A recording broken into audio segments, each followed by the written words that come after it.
Hello, this is Pastor Jay with Walk in Truth Radio Podcast, Senior Pastor of Walk in Truth Christian Fellowship Church. Some know me as Dr. J, but it's not important. Really, titles are not important. It's kind of interesting that preaching the gospel has become this thing, whereas if you have a title, doors are open for you, and it shouldn't be that way. So, let's get down to it. I've been talking about men this week, actually the past 2 weeks, and this is the crescendo. Even though the subject of Christian manhood versus cultural manhood is inexhaustible, pastors need to address it, and some have, but I think in a lot of ways, in a lot of with effeminate overtones. You know, new little fangled words come up and slogans like he-motions and we need to heal and we're hurting. And again, like I said before, I get where that's coming from. And I guess I was fortunate that I had a strong maternal grandfather, a strong paternal grandfather, and a strong father.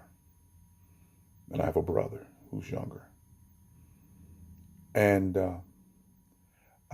we just wasn't cut from that cloth. I mean, I know some of you, but let's identify it like this. Do you drive a car? And most of you who drive cars, most of you men drive cars. And this is good for you ladies. Ladies, take the time out, pause it. Go get your young men so they can listen to this. Even if they're little boys, they'll dream of driving a car. And I remember when my mother and father first introduced me to driving. And it was awesome, man. Everybody, turning 16, gonna get your driver's license. At that time in high school, they taught driver's ed, and then you got a discount on your insurance for your good grades and driver's ed. And I did all of that. But my father and mother both sat me down and told me about the responsibility of driving the car. And it was like this. You have to be committed to the laws of the road. You have to be accountable for the decisions you make behind the wheel. And you're going to be held responsible. Car. Committed, accountable, and responsible. And I didn't know at that time. I was so excited to learn about driving a car. I just said, okay. I ain't gonna never forget that. And now that principle was bigger than that moment. That's the beauty of having the kind of parents I've had, and I won't apologize for them. But I remember one of the times when I drove the car up to a 7-Eleven to get something, and I guess it was a big Lincoln Mark IV. If anybody knows how big those are, that's what my dad drove, and that's what I drove. And I misjudged the space I was pulling into two cars, and I actually scraped another car. Now, nobody saw me do this. I could have pulled off, got away, could have told my dad, hey, look, somebody actually scraped my car, your car, and went on from there. And I didn't see him. I came out, it was like this. But committed, accountable, and responsible came up in my mind. So what I did was I sat in the car until the owner came out. And it was on their passenger side, so they wouldn't have noticed it right away. But I told them I had scraped their car. I was committed to telling the truth and taking responsibility and being accountable for my actions. I was doing the car. I could have ran away. I could have blamed somebody else. I could have made up a story, but I decided not to. And you can substitute commitment with consistency or even character. Character, accountability, and responsibility. Men need to atone for their bad decisions before they can heal. If they consistently deal with stuff through their emotions or their he-motions, then they will never, ever learn the discipline of the car. if they espouse to it's everybody else's fault but their own. And I meet a lot of men who do that. They will often, first thing out their mouths is somebody didn't give them, do for them, didn't allow them to have something that they believe that would have made them a better man. Whether it's a better job, whether it's a better relationship with their parents, whether it's a better relationship with a woman. And I find all the time, this is all the time I found, these men are just making excuses. Any old reason will do for their lack of performing. They overpromise, underperform. So they know how to say the right things to make you believe that they are men worthy and will drive the car. Character, consistent, commitment, accountable, and responsible. There are men who do that, but their performance is lacking. And I noticed what Sister Drake said, eargasm. They have mastered the art of giving eargasm to the women that they court and also to other men that want to hold them accountable. They'll say anything to get out of the pressure of the moment, not even having a philosophy to plan out if they lie, what they're going to have to say down the line when it doesn't happen. It's just, I have to relieve that pressure at the moment. And what I will do is, because the cultural male and what we've turned into as men in society, especially African American society, it's acceptable to blame everything else but yourself. It's not acceptable to stand up, be strong. Yes, you went through what you went through. But as a Christian man, we as men understand that through the salvation of Jesus Christ, we have the power and the authority to move on. Think about it. The first sin of man was not to be accountable. What did Adam say? It's the gift that you gave me. It's the woman that you gave me. It's the one you provided to help me. It's the helper's fault that I didn't stand up and be accountable and responsible. And we've been carrying that all through life. And now we got the big name brand preachers. Oh, we need to heal. Oh, you need to get in touch with your feminine side. Oh, you need emotions. And see, what that does in the ear gate of a woman, she can identify with that. So she says, yeah, that's what you need. That's what you need. You need to learn how to deal with stuff like me. And then what you've learned is to utilize and weaponize how she feels. Yeah, I'm going to tell that secret. You've learned how to weaponize how she feels. Because if you can get into her ear gate and give her eargasm and play into her feminine ego, then what happens is that you got her. You will always pretend as if you can't do anything. And she will always come to your assistance, your aid, and not even your aid and assistance, but she will do it for you. I talk to many women that are doing it, whatever it is that the man's supposed to do. They've resigned themselves to do it because one, either the man is not going to do it right, or the man's going to act, and I do mean act, as if he can't. And maybe if he can't, he's not going to espouse to try to learn how to do it. So she has to do it. And these are crucial things. These are crucial things. So you got women who are trying to pull up these men, trying to lift them up and build them up and carry them up. But it's too heavy of a load to carry. So what happens when I lift weights? What happens when I lift a weight that's too heavy? What ends up happening is I have to drop the bar. Women, if you lift a man that's too heavy, and all of them are, you're going to have to drop it and lighten the load. So what is the load? The load is the stress of the weight. So you can pick it up. So you're going to lift what he should be lifting instead of him lifting you. You're sitting here dropping the load until one day you wake up. And most women wake up at some point in time, and I really, it's excuse me, it really has something to do with the amount of resources she has, emotionally, mentally, and financially and spiritually, because some women have an abundance of that, and that's fine. But of a stand of the man adding to what she has, they'll just slowly, slowly use it all up. And about time she wakes up, because she wants to stay in a situation because she's honorable. And he knows it. He knows it. He knows that you are committed, that you are accountable, and that you are responsible. And he knows he is not. And when he gets you in that direction,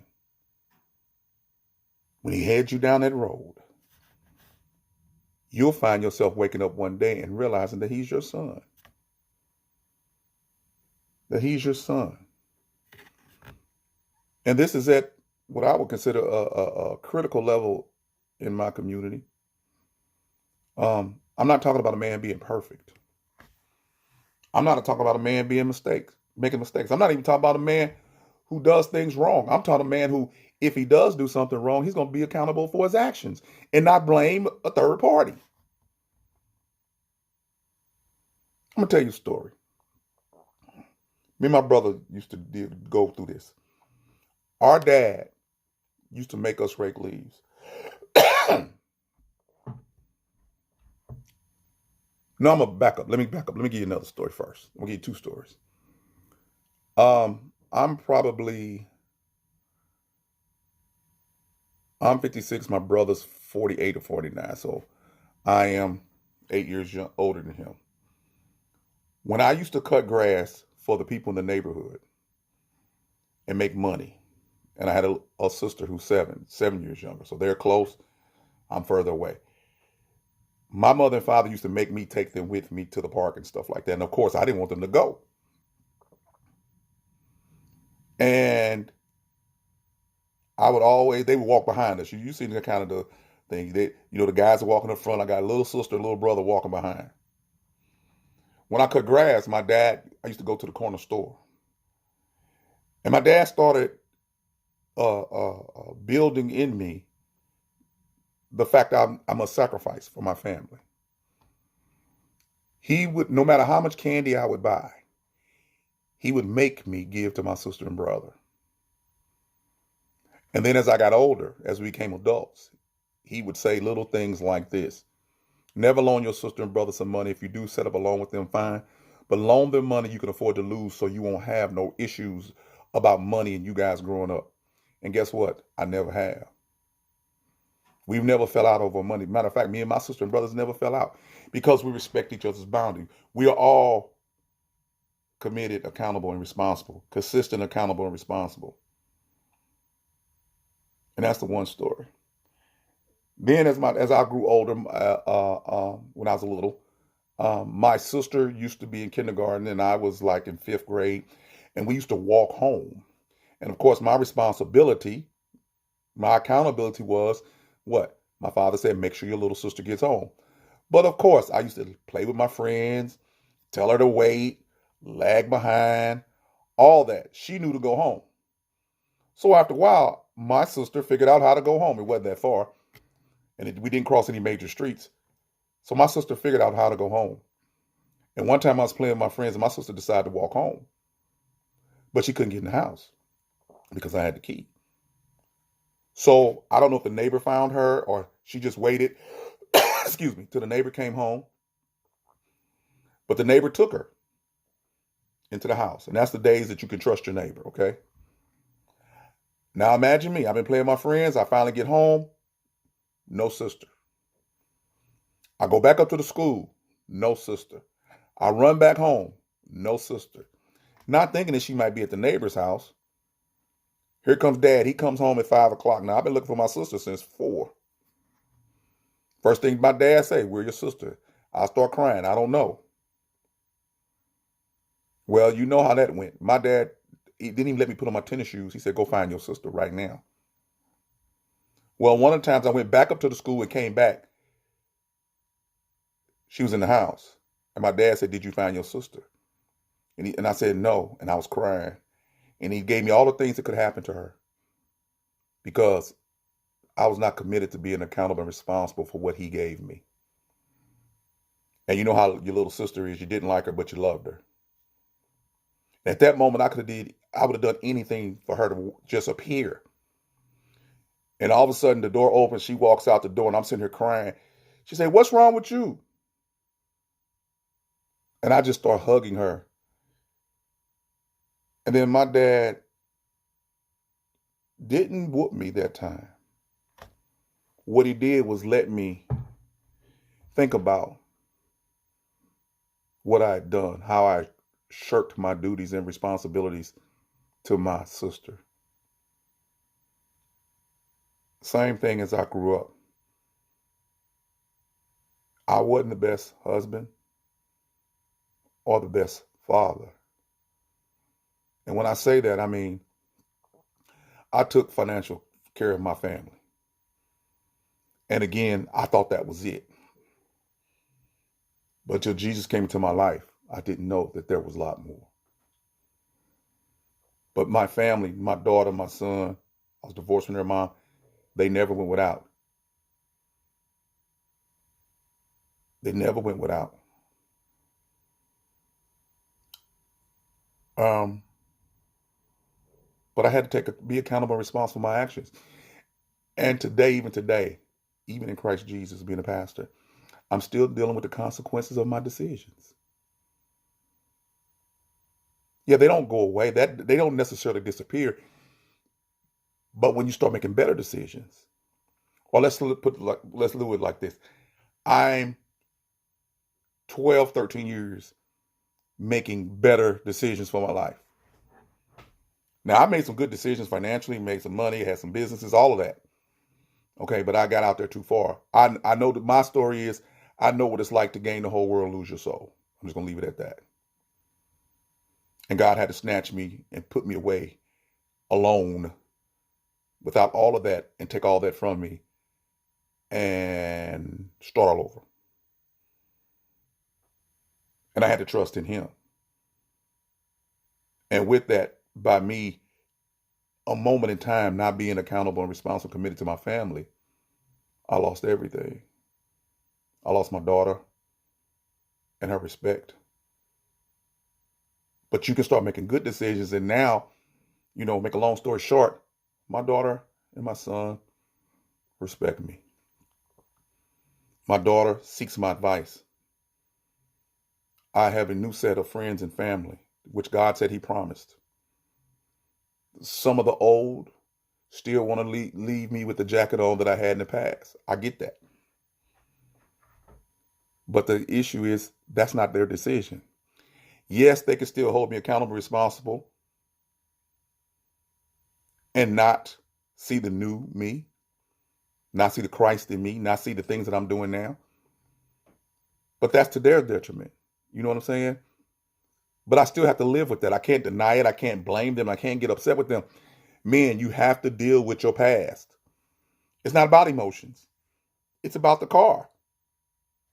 Your character is built by being accountable and responsible. Your commitment, accountability, and responsibility.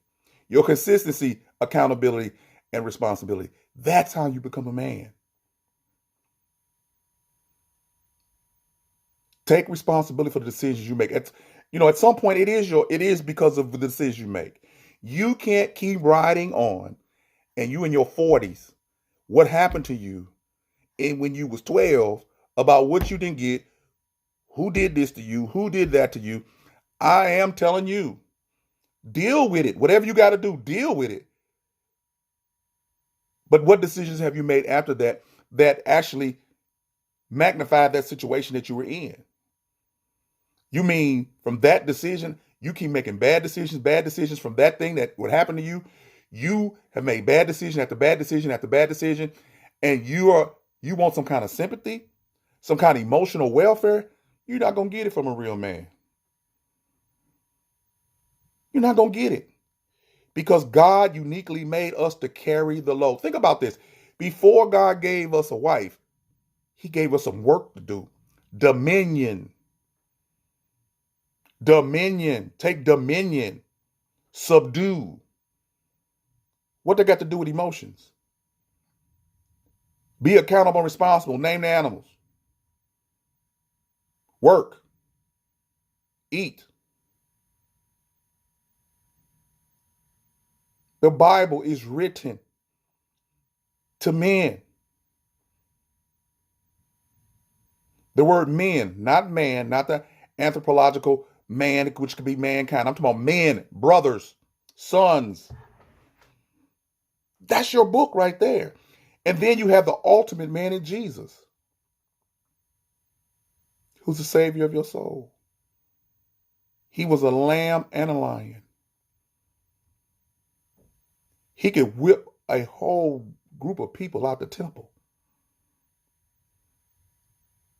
and then be tender enough to defend womanhood, even women who were considered prostitutes and whores. See, when you drive in the car, when you're consistent, when you have character, when you're committed, accountable, responsible, you can flow like that. But when you caught up in your emotions, in your feelings, I mean, that thing of being in your feelings, that was a female term at first. And now it's universal for men too. Well, my boo getting his feelings. And he can do that with you, but he can't do that with me. These men are actually playing the game. You boss women who got these type of men, you're not winning. You're losing. You just don't know that you actually being played. He's playing into your natural emotion of wanting to be a caregiver, even though you the boss. The boss just has a lot more money and a lot more resources to eat up. Just think about it, ladies. I want you to, whether you're married, you're dating, you can live with a guy. This is not a Christian thing per se. This is the manhood thing. I want you to go take a look at your guy and just see if he's going to sacrifice for you, or is his whole thing is about having fun,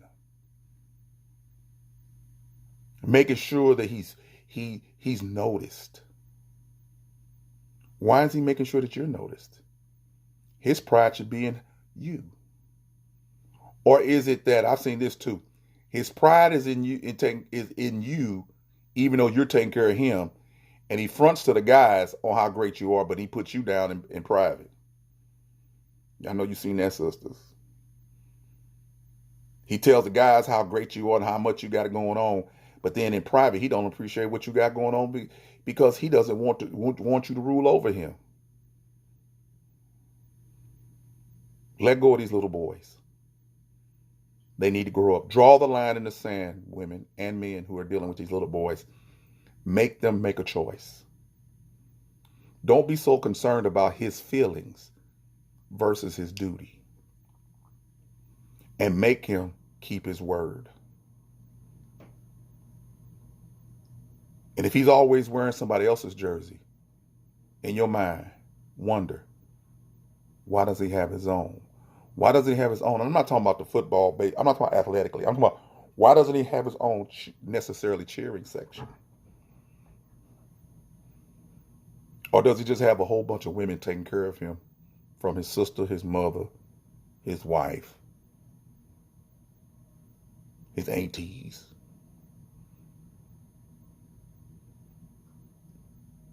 He loves their attention. And he really doesn't want to be around strong men. There's two types of men that join organizations. And organizations are good. Because I have been a part of some. And to tell you what is irrelevant, but let me tell you this. There's the men who join organizations because they are so good at being men, they bring something to the table, to the organization. And then there's the man who joins the organization in hoping that the organization will make him more noticeable as a man. You think about it, brothers and sisters. If you are a man and you're living at home with your parents, it's not because they need you to take care of them, and you are 35 and up, and you have your wife living there, and you don't have a job, and you play video games all day, you can blame everybody you want to, but I know you's a bum. I had a friend of mine, we used to say, you's a bum, boy, you's a bum. You are a bum. And I don't care what you say. I don't care how you are able-bodied and your wife is working and you're at home playing video games. You's a bum. And if you are a mother and a father and you allow your man-child to sit at home and make excuses for them for not being a man, you're going to pay for that decision. Trust me. I'm dealing with families now who can't get these grown men out of their house. Matter of fact, if you look, you can find it on the internet where this couple had to sue their son, their able-bodied son, to get out. And it's not cute. What are we turning out? Grown boys who spend their life always wanting to play with immature toys. So let me know what you think about it. If you want to discuss this with me, you can get in touch with me at witmin@yahoo.com, or you can contact me at sutton968@gmail.com. This is Pastor Jay. I always want you to be encouraged, be blessed, and be at peace. And remember, walk in truth. If you'd like to donate to this ongoing effort to get the men together, you can go down and hit the Cash App. So again, I just want to thank you. This is my second video. It's not perfect. I just want to get on here and talk. You know, you can catch us at Walk in Truth Radio. If you search it on the internet, every podcast platform you can think of, from Anchor to Stitcher, and everything, every podcast platform in between. Walk in Truth Radio with Dr. James Sutton. Check out our daily word. Check out our sermons. Check out our Bible studies. And always, again, I want you to be encouraged, to be blessed, and be at peace. And always remember, walk in truth. Peace.